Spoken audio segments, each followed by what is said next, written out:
Stagflation is a word that, for one reason or another, is going to get thrown around a lot more over the coming months. But all it means is simply increasing unemployment and slow economic growth at the same time as there is persistently high inflation. None of these outcomes are ideal, even individually, but when they all happen together, they become one of the worst economic scenarios imaginable. Something that can, and has in the past, genuinely led to years of economic struggle or even the outright collapse of entire economic systems. The heart of what makes this so bad is that the treatment of these problems only makes the others worse, in theory anyway. Low interest rates and lots of money printing can pump up market activity and, at least on paper, make growth look good for a little while, but more money flowing into the economy will, as we've seen firsthand, make inflation much worse. Likewise, raising interest rates and taking money out of circulation is also an option. This should fight inflation, but it will also lead to intense economic hardships.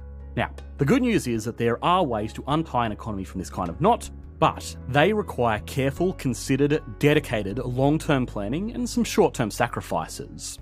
So anyway, for better or worse, those sacrifices are also probably going to be felt by almost everyone around the world. Yes, the issue of stagflation is getting a lot of attention in the US at the moment, but at least for the immediate future, they have the luxury of exporting a share of that inflation and stagnation out onto everybody else, as the US dollar is still the world's default reserve currency. This is also not to mention that a lot of other countries are arguably further down this particular rabbit hole already anyway. So, why is stagflation such a big problem? Why has it become such a big problem right now? And finally, what kind of sacrifices are typically needed to unstag and deflate?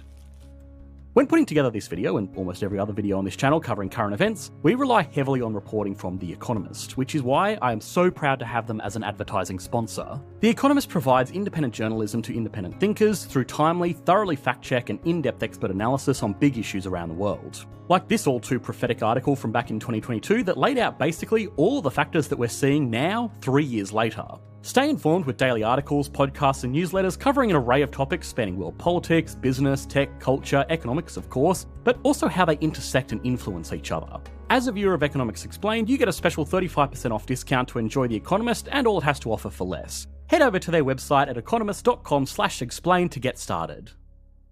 The central bank in the USA, as well as most other central banks around the world to some extent, have a dual mandate to maintain full employment and stable prices. So perhaps another reason why stagflation is considered so scary by the Fed is that it's failing both of the goals that give it reason to exist in the first place. But even these simple KPIs need a bit of nuance, because honestly, economists have a habit of naming things terribly. Full employment, as the name would not suggest, is not the same thing as zero unemployment. It is instead the lowest rate of unemployment that is considered sustainable.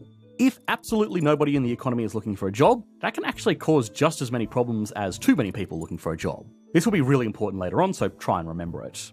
Likewise, stable prices don't actually mean prices not changing at all. They instead mean prices increasing by a target of 2% per year, a goal that was somewhat arbitrarily set back in 2012 by the Fed. The idea is that a slow increase in prices incentivizes people to get out there and put their cash to good use, either by investing it or just spending it, instead of hoarding it, because money not doing anything will slowly lose value over time.